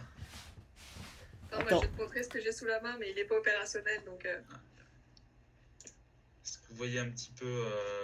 Est-ce que vous voyez quelque chose ou pas du tout là? Ou est-ce que c'est Nawak? C'est Alors, très je vais noir. regarder, attends. Regardez le stream. C'est noir? Comment Ah ça, non, c'est bon, noir c'est bon, c'est bon. Noir, c'est noir. Ah, c'est bon. Ah, mais oui. Ouais, ce genre de Ah, c'est truc bon, je là. vois. Ouais. Vous avez un son ou pas? Ouais, si, on voit, ouais. Super. Ah ouais, trop bien. Bah regarde, du coup, écoute, pour répondre, moi j'ai ça. Oh. Ah, ça laisse le flex là. Chacun va flex. Vas-y, balance. Ah, c'est bien Mais ça. bon, il est pas opérationnel parce que j'ai fait des soudures trop petites. Ah, c'est Et c'est la même ambiance, quoi. C'est quoi? C'est un pédalier? C'est un synthé? Non, ouais, c'est un synthé version un peu comme on vient de voir parce que, à mon avis, c'est le même style. Tu vois, t'as des contacteurs, t'as des on-off et t'as des prises jack. Et en gros, tu branches ton piezo, par exemple, en jack et tu peux... je vais vous l'ouvrir, mais bon. Je suis désolée pour... c'est Arnaud Rivière, c'est des Encore un modèles Rivière. sur Internet. Non, c'est pas Olivier Rivière, c'est Arnaud Rivière. Non, mais j'ai dit c'est encore un rivière. Voilà. Ouais, ça coule de source. Oh. Padam. Tss. Attends, je peux même le faire en live. Padam. Bah voilà, mais là on est parti pour l'impro de la semaine prochaine. C'est parfait. Faut pas que tu reviennes avec ton... Et comment ça s'appelle tes instruments d'ailleurs? Alors, le gros truc dégueulasse que tu as vu, c'est l'Ultra Tube. Ça, c'est le Ah ouais, Frame c'est Drum trop bien. Tube. Et d'ailleurs, ça me permet de faire un truc un peu bizarre, genre. Faire vibrer en fait Trop la bien, en membrane avec gros, ma voix. t'as ce qui est tout marrant, ton c'est- setup. Du coup, si tu prends une anse, tu peux avoir des sons très mélodiques. Enfin, l'idée, c'est d'avoir Tiens, mais plusieurs. d'ailleurs, est-ce que tu peux rentrer directement dans Wise via une carte son ou faut que tes fichiers déjà en MP3 ou ailleurs? Non, il faut importer des fichiers au préalable. Pourquoi? Qu'est-ce que tu veux? Tu veux les entendre en séparé? Non, je voulais savoir si on pouvait vraiment... Bon, après, ça c'est... Faire de l'enregistrement en- Ah ouais, toi, tu veux me faire partir en live, jam direct d'un coup sur Wise. Ouais, mais attends, mais il y a des trucs, je suis sûre que ça va venir. Mais, Faut pas non, donner mais, toutes ces super idées. tout de Alors en suite. soi, tu peux faire du rec. Alors tu peux rec la sortie de Wise, mais je pense pas que tu peux rec dans Wise un input audio directement. Mais qui sait, peut-être un jour. Mais Bah ouais. voilà. Et donc ouais, t'as noise, enfin t'as ton synthé Ouais, en je fait. montre juste l'intérieur. Ouais. Bon, après, c'est vraiment une digression. C'est juste parce que je vois que je peux. je Non, peux non, mais partager c'est ça avec stylé. vous. Oh. Parce que moi j'ai envie d'aller dans le DI aussi, donc je sais pas ce que tu recommandes en premier. Tu veux dire Tu le recommandes DIY. Évidemment. Là, il y a les évidemment. petits haut-parleurs, en fait. Et moi, ce que j'adorais faire, c'était jouer au LARCEP. Ah En oui. fait, le petit haut-parleur, il est censé ressortir de l'autre côté, là. Yes. Et du coup, tu branches ton piezo. Voilà. Je vous passe C'est les cool. détails. Et du coup, en Mais, termes de son, t'as des exemples de ce truc-là, enfin, genre C'est sur hyper YouTube, brut. C'est hyper brut. Bah, je crois que. Anachrone, toi, t'as trouvé des liens sur YouTube. Ouais, C'est vite noise. C'est vite Oui. noise. Quoique après, tu peux faire des choses assez plus subtiles. Et je crois qu'il y a plein de versions différentes. Mais moi, il me semble, tu me dis Anachrone. Mais pour moi, c'est fait pour vraiment jouer sur le signal électrique. Donc, c'est Oui, assez ça brut. dépend. Ça dépend quoi? Ça dépend aussi comment tu t'en sers. Est-ce que tu t'en sers comme un outil live ou est-ce que tu t'en sers comme plutôt un objet dont tu vas enregistrer les sons et dont tu vas te servir après comme matériau sonore pour faire du montage. Donc tu peux, par le montage aussi, par le travail du son, tu peux aussi rendre quelque chose de très noisy, de très altéré. tu peux le retransformer et en faire complètement autre chose. Ça peut être dans tout. Moi, je pense qu'il y a aucune porte fermée à ce niveau-là. Bah ouais, d'ailleurs, toi, après, on va écouter des extraits, d'ailleurs, c'est peut-être le moment. Et sinon, pour répondre à de ce que tu fais, Anna, toi, après, on va écouter des extraits, d'ailleurs, c'est peut-être le moment. Question, je sais plus qui demandait, je veux m'y mettre au DIY. Moi, justement. Bah écoute, en fait, autour de moi, je vois, parce qu'on a été beaucoup assez intéressés, et c'est quelque chose qui demande clairement du temps si on veut arriver à un bon résultat.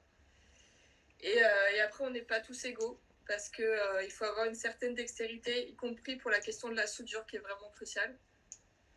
Donc, soudure. Après, tu peux prendre du scotch et du PVC, ça marche aussi. Hein. Bah, franchement, je te me défie, et je veux bien. Il faut trouver des solutions. Si tu as cette idée-là, donc ça implique que tu aies des gros câbles et des gros composants, mais quand tu as des micro-composants, c'est vraiment la difficulté que j'ai pour l'instant, que j'ai rencontrée. Et puis quand j'ai vu les machines à droite, à gauche, bah d'ailleurs, tiens, tu me fais penser... Enfin, ouais, je pense qu'il y a vraiment une question de dextérité pour... Ouais, la soudure. Et ouais, d'ailleurs, j'ai un exemple d'un artiste qui est super créatif, donc tout le monde s'est arraché ses pédales. J'exagère un peu, mais bon, dans le micro-milieu underground parisien, tu vois, il y a Andy Bolus qui a fait des super pédales hyper design, avec tout son univers un peu crado horreur. Si on veut un truc mais un en peu fait, connu, elle marche pas, malheureusement. Pardon, je voulais dire, si on a un exemple encore plus connu, pour le coup, qui a fait beaucoup de vidéos sur son procès de création de synthé, justement, c'est Look Mom No Computer. Voilà. Qui a créé des synthés avec Look Mom No Computer. Et c'est un type, je t'envoie la vidéo, et c'est un type notamment, il fait des synthés à partir de Furby, ça fait des sons absolument horribles. Mais il a fait notamment un truc qui est absolument génial, c'est il a généré à partir de je sais plus quoi, il a fait un synthé avec 1000 oscillateurs. 1000 là. 1000 combien voilà. 1000 Il a un mur, il a effectivement un énorme mur et il met un paquet de temps pour le mettre en action. C'est un taré, je le balance dans le chat. Mais il vient d'où, lui? Dans quel pays?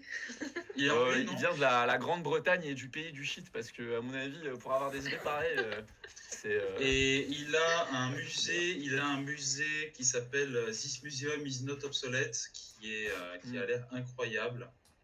Qui d'ailleurs... je vais sur la liste. Voilà, c'est ça, avec lequel d'ailleurs il partage l'espace avec Heimbach, qui est un compositeur / aussi builder de synthé et de... Enfin, c'est le genre de type, il va utiliser un instrument soviétique des années 70 pour faire du son, voilà. Et du coup, ils partagent un peu cet espace, ils font des concerts ensemble, ils ont un groupe d'ailleurs, un collectif. Mais ouais, c'est intéressant de voir justement l'émergence du DIY de plus en plus. Je pense que, à mon avis, c'est dû à plusieurs choses. Déjà, c'est le fait que de plus en plus, avec l'utilisation du software, il y a des gens le fait que maintenant on peut tout faire avec le software, absolument tout. Des gens essaient de s'en détacher au fur et à mesure pour s'inspirer au travers d'autres approches. Parce que je pense que c'est aussi ça qui est intéressant, c'est d'utiliser un autre contexte en termes de création musicale pour s'inspirer. Mais il y a aussi une autre chose, c'est que en fait, maintenant avec aussi la resurgence du rétro-wave et des choses comme ça, on finit un peu toujours par tourner sur les mêmes devices de production sonore depuis 40 ans. On va avoir les TR-808, un peu les mêmes boîtes à rythme qui finissent par être utilisées. Quand il y a des nouvelles boîtes à rythme qui sortent, elles s'inspirent de ces sonorités-là. Ou alors, voire carrément, c'est des repompés ou des sortes de remises au goût du jour de ces synthés ou ces boîtes-là, avec les mêmes synthés vintage et tout. Et même ça sonne super bien. En fait, les gens sont à la recherche d'une évolution des sonorités qu'on peut utiliser. Et du coup, je pense que c'est super parce que ça permet d'avoir des gens comme Nicolas Bras, du coup, des gens qui créent leurs propres instruments ou des tarés comme moi qui se réveillent un matin avec un rouleau de scotch et du PVC et décident de faire une trompette géante, enfin voilà, des trucs comme ça. Mais ça permet vraiment d'explorer en fait d'autres aspects de la création sonore qui sont intéressants, ou alors carrément du côté des glantines, fabriquer des noisebox et expérimenter avec. Je sais qu'il y a une super boîte à rythme qui s'appelle le Pulsar 23 que je vais partager tout de suite. Oui. Qui est créé par une boîte de soviétique qui s'appelle Soma Laboratories. Oui. Et d'ailleurs, qui sont construits comme des tanks russes avec de l'acier qui provient qui doit avoir des relents de vodka, mais bon, tellement de clichés, voilà, c'est dans une seule phrase. Alors, Mais voilà. peut-être on Mais, va... Gaël, tu veux dire? Alors peut-être on va peut-être conclure sur la question des instruments, Ouais, parce qu'on s'éloigne un peu du jeu Oui, vidéo. C'est pas le sujet de base. Là, Non, mais attendez, juste là, ça fait 1h25 Excusez-moi. qu'on est en ligne, donc on peut terminer peut-être, et puis on pourra continuer de nous Oui. discuter en privé pour, Ouais. sur cette... Pour sur revenir sur la ce question du jeu sujet-là. vidéo, pardon, on a un peu dérivé, désolé. Mais c'est à toi aussi, t'aurais pu nous dire. Mais non, mais c'est d'arrêter. intéressant, mais je Right. pense que c'est pas la peine de... Parce que là, on pourrait embrayer pardon, sur un autre sujet encore de live, on pourrait Ouais. s'organiser ça, mais... Ouais, carrément, vas-y. Voilà. Tu voulais dire quoi, Églantine? Non, je disais, en effet, t'es en train de nous arrêter parce qu'on commence à geeker, mais en même temps, ça m'intéresserait de savoir d'où, parce que c'est les machines qu'on utilise et la manière dont on fabrique le son. Si tu me dis qu'il y a en effet, si toi tu remarques qu'il y a déjà une mode, ou en tout cas qu'il y a souvent les mêmes machines qui sont utilisées et qu'il y a une forme de lassitude et que tu vas aller chercher de nouveaux sons, c'est quand même pas un détail, tu vois. Et oui, parce que ça va conditionner ce qu'on entend, quoi. Non, mais ce qui est très intéressant, ouais. Non, mais après, on peut continuer d'en parler, mais c'était pour essayer de... Non, mais de pense que refocus sur... de pouvoir renvoyer sur la question du sujet du jeu vidéo. Sur qu'est-ce que ça apporte dans le jeu, quoi. Mais c'est vrai que dans le cas, par exemple, d'un jeu comme Spike, il y a quelque chose qui est assez pertinent dans la mesure où on a un univers qui est assez nature, assez... Enfin, je sais pas comment dire... Justement, je vais pouvoir faire une transition. T'es prêt ou pas? T'es prêt pour ma transition incroyable? Vas-y. Parce que la raison pour laquelle j'ai utilisé des tubes de plastique avec des membranes de plastique pour faire le son de Spike, et le kazoo qui est littéralement du plastique qui vibre au contact de l'air, c'est parce que dans le jeu, le plastique, il y en a partout. Parce qu'il y a des tasses, parce qu'il y a des canettes, parce qu'il y a carrément des machines d'arcade qui sont faites de plastique. Et donc le but de cette approche, c'était d'évoquer des textures du jeu au travers des textures sonores utilisées pour la création même. Et c'est là où justement on rentre dans quelque chose d'intéressant. Je fais une transition à 360 du turfu, mais tu vois Olivier de Rivière par exemple avec Dying Light 2, il a justement commandé un instrument à Nicolas Bras pour avoir justement une texture très métallique mais vachement nouvelle qui est entendue durant toute la BO. Et je pense que c'est aussi ça, du coup on parlait de ce truc de justement essayer d'amener une nouvelle texture, etc. De plus en plus, la création sonore jeu vidéo reprend des éléments justement très texture qui viennent du coup bridger, en fait, faire un pont entre l'aspect sound design et l'aspect musique. Et si tu prends un autre type qui est justement un compositeur et aussi sound designer pour le jeu vidéo, très très connu, qui s'appelle Martin Stig Andersen et qui a fait notamment tout l'audio d'un jeu qui s'appelle Inside et qui a reçu moult prix. Voilà. Et bah lui, il a utilisé un truc très particulier pour faire la musique et l'audio du jeu. Alors c'est super, hein, préparez-vous. Il a pris un crâne humain dans lequel, à l'intérieur, il a foutu des micros qui captent du coup ce qui est entendu dans le crâne humain. Et en fait, il a passé... en gros, il envoie dans le crâne humain, il envoie un haut-parleur qui balance en fait des sons de synthé, des soundscapes, des trucs un peu briteux et tout. Et à l'intérieur aussi de ces crânes, tu vas avoir des micros de contact et aussi des micros transduceurs qui vont récupérer ce son-là. Et l'idée de cette démarche, c'est quoi? C'est de donner l'impression qu'après, le son capturé à l'écoute provient de l'intérieur de son propre crâne. Et du coup, ça marche super bien. C'est assez déroutant d'ailleurs de l'entendre, mais ça fonctionne assez bien. C'est une sorte de binaural chelou, mais qui marche bien. Et donc, je pense que c'est aussi une démarche qu'on peut de plus en plus observer, notamment via le jeu indépendant. Sujet que Mehdi connaît un peu, parce qu'il explore un peu cette zone-là. Mais comme je le disais, c'est un peu une sorte de pont qui commence à se créer de plus en plus entre le briteux, le bruit, le sound design et la musique, et du coup qui se rapproche en termes de démarche de la musique concrète, de Steve Reich, de toutes ces choses-là. Et je pense que ça, c'est effectivement un mouvement qui est intéressant et qui apparaît de plus en plus dans le jeu vidéo. Et ce qui peut être en plus super intéressant, c'est parce que, vu qu'on parle de musique interactive, donc il faut bien comprendre qu'à la base, l'interaction, on l'entendait seulement par on tire un son de calache, on va avoir le son de calache, ou on marche, on va entendre le bruit de pas. Mais là, du fait que directement on fait une action et qu'en fait on va avoir une réponse sonore, un peu comme si c'était un sound effect en fait, mais qui est du coup musical, on a une sorte de cohésion, de rapport de plus en plus étriqué qui casse en fait justement ces murs de ah ça c'est la musique et ça c'est le sound design. T'as les deux qui sont mélangés. Et ça c'est une tendance qui apparaît de plus en plus et qui est notamment supportée par l'apparition et l'uprising, on va dire, de la musique interactive dans le jeu vidéo. Uprising, tu vois, carrément. Je suis là à utiliser des mots comme si j'étais un dictateur politique. Mais voilà, et donc voilà, je suis arrivé à faire un bridge de turfu avec ce que tu es en train de dire, c'est Non, mais waouh. nickel. Voilà, et là du coup je te laisse la main. Maintenant j'ai fait le taf, à toi de continuer. Trop bien.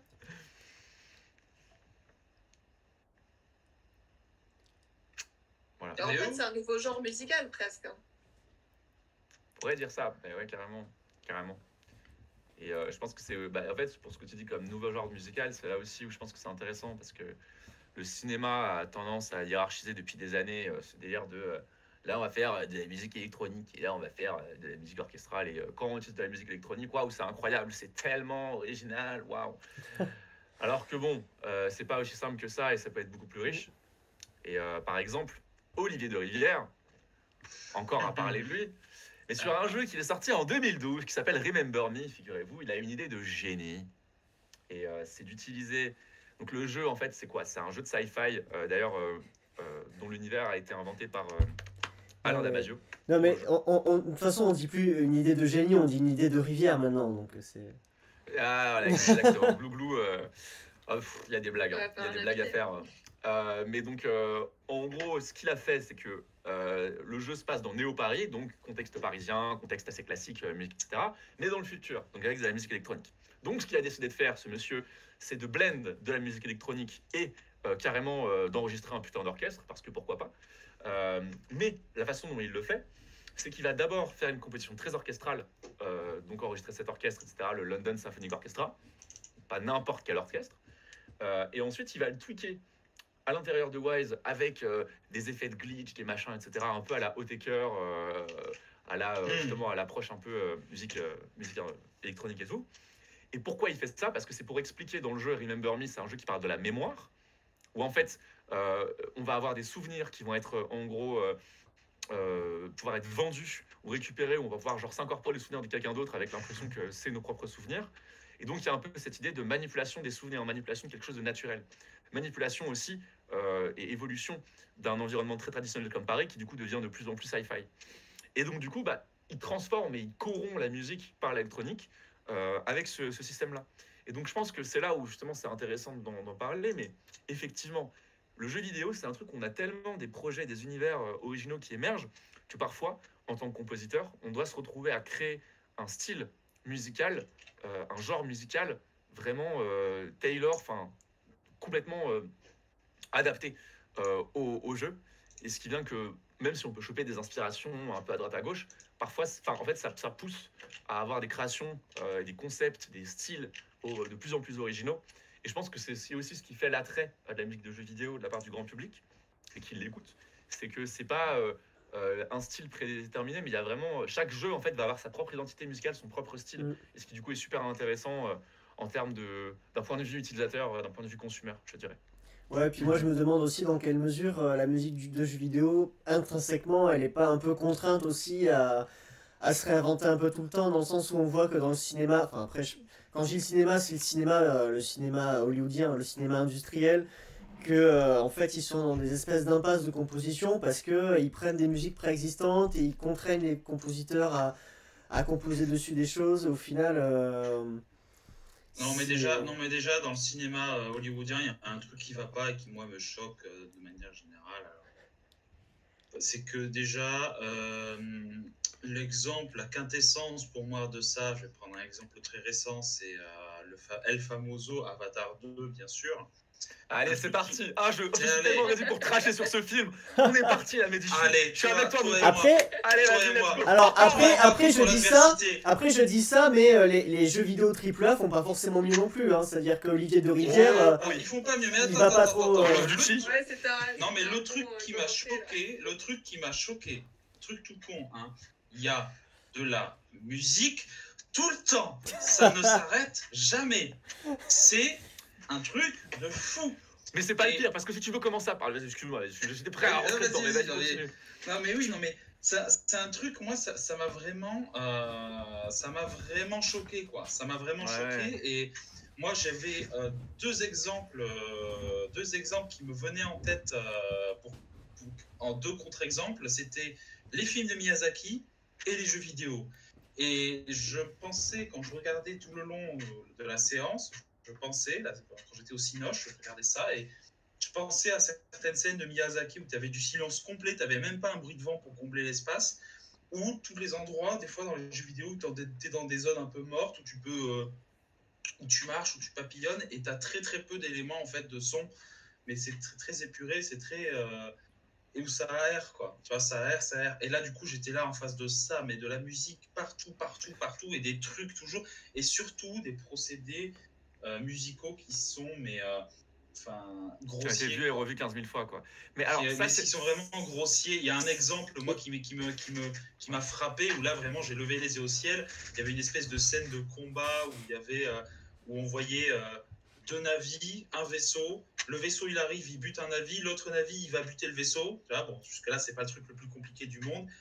Et puis, en fait, derrière ça, tu avais la musique qui appuyait le truc en mode... tu avais un motif musical qui était mis en mode mineur dramatique dès que le premier navire faisait buter. Deuxième navire, il débarque, il tue le vaisseau. Le même motif revient en mode majeur. C'est trop bien.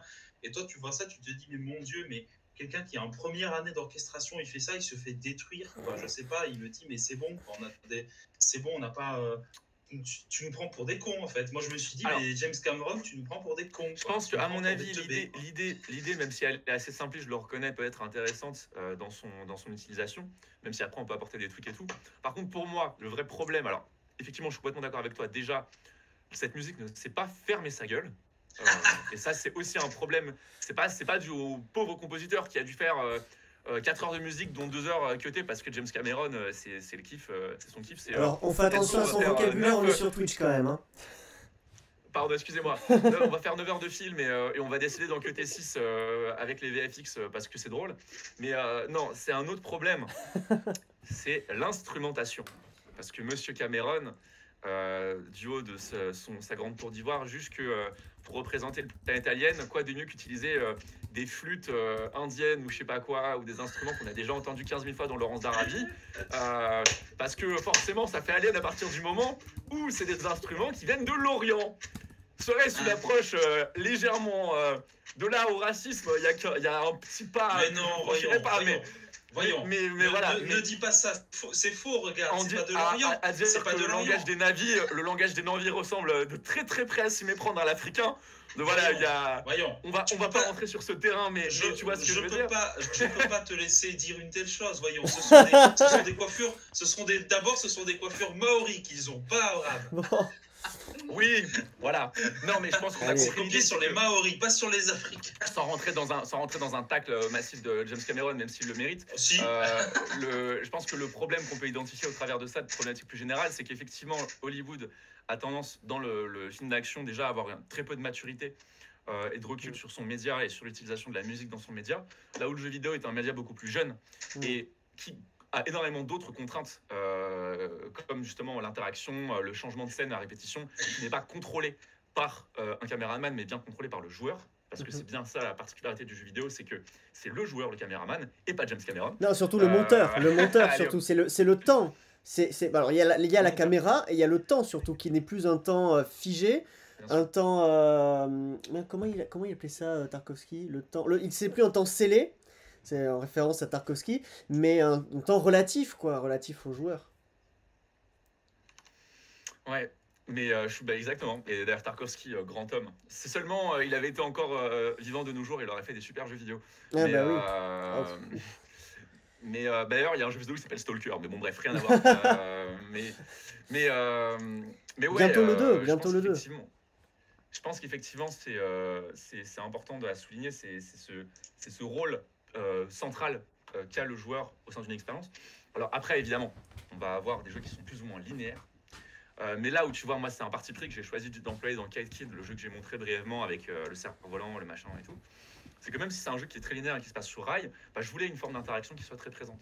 Et j'aurais très bien pu faire un truc linéaire, adapté, où vraiment, tu as 10 minutes de musique qui se joue et puis tu vis le truc et voilà quoi. Mais j'ai vraiment choisi ce truc de, malgré ce contexte linéaire, d'avoir une forme d'interaction très présente. Et je vais encore reparler de lui une 100e fois. James Mais Cameron. Olivier de Rivière, dans un jeu récemment sorti qui s'appelle Plague Tale Requiem, qui est un jeu justement assez linéaire, il va utiliser des procédés interactifs plus ou moins forts, notamment à l'approche d'ennemis avec un violon qui va changer l'intensité, des choses comme ça. Donc tout ça pour dire que même si dans le jeu vidéo on peut parfois avoir une approche ou une démarche cinématique qui est assez présente, c'est pas pour autant qu'il faut mettre au panier l'interactivité. Au contraire. Parce que Jouer à justement, Plague dans Tale ces Requiem. moments-là... Voilà. Ah, tu as dit pardon, Ange? Jouer à Plague Tale Requiem. Bah voilà. C'est Et bah bien. donc tu vois, en plus dans ces moments-là, ce qui est quoi de plus frustrant que... bon, voilà, on est là avec son petit frère, on se bat contre des rats, et puis on a un peu toujours le... On a une scène linéaire, on va dire un couloir, et on meurt dans ce couloir. Donc ça veut dire qu'on redémarre au début, et on doit se le retaper. Et on l'a fait une fois, 2 fois, 3 fois. Donc si à chaque fois, on a le même violon qui commence à faire... Plus on apprend dans le couloir et que c'est à chaque fois le même putain de motif, imitation du vocal du violon absolument incroyable, qui se déclenche à mesure qu'on passe dans ce couloir-là, c'est plus de la peur qu'on ressent, c'est plus de la frustration, c'est plus de l'agacement, c'est de la haine. Alors que justement, si on a quelque chose d'interactif qui se met en place, ou une forme de variation, une réflexion de la répétition dans l'expérience, et ben c'est là où on peut rentrer sur quelque chose d'intéressant et qui fait vraiment un impact du côté de l'expérience du joueur. Donc voilà. Très bien. Ouais. Je pense Levez la main. que. Question. Oui, vas-y. Ah, Pour la salle, oui. Églantine. Gémeaux, on est toujours synchro, on va parler en même temps, je crois. Non, mais je me disais que c'était l'occasion quand même de faire une petite parenthèse sur Olivier de Rivière. Pourquoi il revient et comment tu peux nous le présenter? Pourquoi il est si exceptionnel Je l'ai pas déjà assez présenté. Non. Oui, alors je vais expliquer un peu le personnage. Bon, en gros, c'est un des compositeurs, les pontes de la musique interactive qui milite pour la musique interactive, vraiment, hein, au sens milité depuis une quinzaine d'années. C'est quelqu'un qui très tôt a justement compris le rapport fort entre justement interaction et musique dans l'expérience joueur et sa nécessité. Il a fait plein de vidéos, notamment récemment les vidéos qu'il a fait sur un jeu pour lequel il a composé qui s'appelle Dying Light 2. Donc il a fait des vidéos très très détaillées en jeu et puis après sur les systèmes qu'il utilise dans Wise. Donc c'est Dying Light 2 Behind the Music. C'est sur la chaîne de Techland, les producteurs, les studios de jeux, et la chaîne aussi, je crois. Mais voilà, c'est quelqu'un qui a une approche très, on va dire, de game designer en fait, dans la composition. Et justement, c'est pour moi quelqu'un qui est très important dans le monde du jeu vidéo parce que c'est grâce à cette personne qu'on peut avoir des choses qui commencent à évoluer en termes de mentalité. C'est le genre de personne qui fait bouger les choses, qui gueule un peu trop et qui parfois le fait de manière pas toujours agréable pour ceux qui l'entendent, mais pédagogique, qui est néanmoins importante. Et je pense qu'on pourrait le comparer à, par exemple, justement un Tarkovsky ou alors un Steve Reich dans la musique, c'est-à-dire des gens qui, au premier abord, ont une approche très novatrice de la composition, qui parfois peut paraître prétentieuse. Et ces gens, de par la frustration qu'ils ont de constamment d'expliquer quelque chose et de voir des gens qui ne comprennent pas en face, parfois ils peuvent avoir un air un peu arrogant, etc., ou en tout cas sembler l'avoir. Mais en fait, c'est des gens qui sont vraiment importants dans toutes les industries parce qu'ils permettent vraiment de franchir une marche. Et c'est pour ça aussi que c'est du coup un personnage qui est cité en permanence. Mais il y en a d'autres. Il y a Martin Stig Andersen dont je parlais. Il y a Lena Raine qui d'une certaine façon fait de la musique interactive. Il y a Mick Gordon. Oui. Compositeur sur Doom 2016, Doom Eternal et récemment Atomic Hearts. Voilà, et il commence à y en avoir de plus en plus. Mais ceux qui commencent à apparaître, c'est la jeune génération. C'est des gens qui bossent sur des jeux indés, qui n'ont pas encore forcément eu la chance de bosser sur des gros jeux AAA. Enfin, chance, ça se dispute. Mais voilà, et donc du coup, en tout cas pour l'instant, dans le jeu AAA, c'est vraiment la personne qui incarne un peu cette idée de musique interactive poussée à l'extrême. Voilà, pour répondre à ta question. Alors, là, ça fait 1h15, Presque 2 heures. 1h03 ouais, qu'on est en ligne. Je pense qu'on a évoqué pas mal de choses. Est-ce que vous avez peut-être un dernier mot pour la fin, rapidement, pour conclure? Non, pas particulièrement. Ouais, mais c'est un peu une table ronde à espace ouvert, quoi. Ouais. Moi, de toute façon, là, il faut pas trop que je tarde. que je tarde. Bon, bah en tout cas, Bien juste que tu nous remettes les noms peut-être. Ouais, attendez, j'essaie de trouver tout ça. bah là, j'en ai mis dans le, Plus haut, vas-y. j'en ai mis dans le chat là des noms. Bam, je vais vous sortir carrément les vidéos parce que comme ça.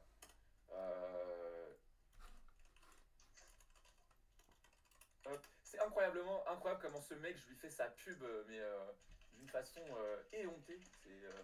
Alors attends. Alors, Overview. Tac.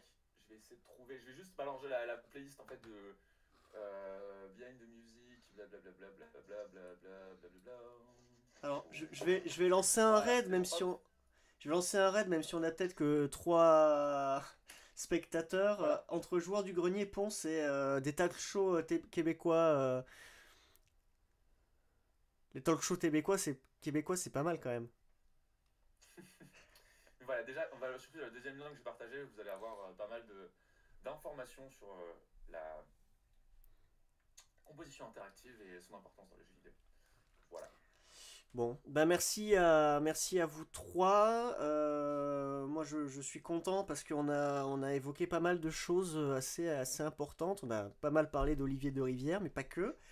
Je suis content aussi qu'on ait pu voir un peu Wise, un peu aussi de gameplay, voir comment ça fonctionnait. Donc merci aux quelques personnes qui nous ont suivis. Je pense à Célia que j'ai vu passer. Je pense à Camille qui d'ailleurs Camille fait partie de l'orchestre inharmonique de Nice à la Villa Arson. Euh, voilà, du coup je vous souhaite une bonne fin d'après-midi et je vous dis alors pour ceux qui sont là en direct à mardi pour une discussion avec Alizé Armé et sinon à samedi après-midi pour la discussion avec Célia et Sébastien. Et Glantine, si tu veux rester en live, n'hésite pas. On continue à échanger. Et moi, si j'ai bien toutes les bonnes infos, mais Gaël me dira, samedi soir,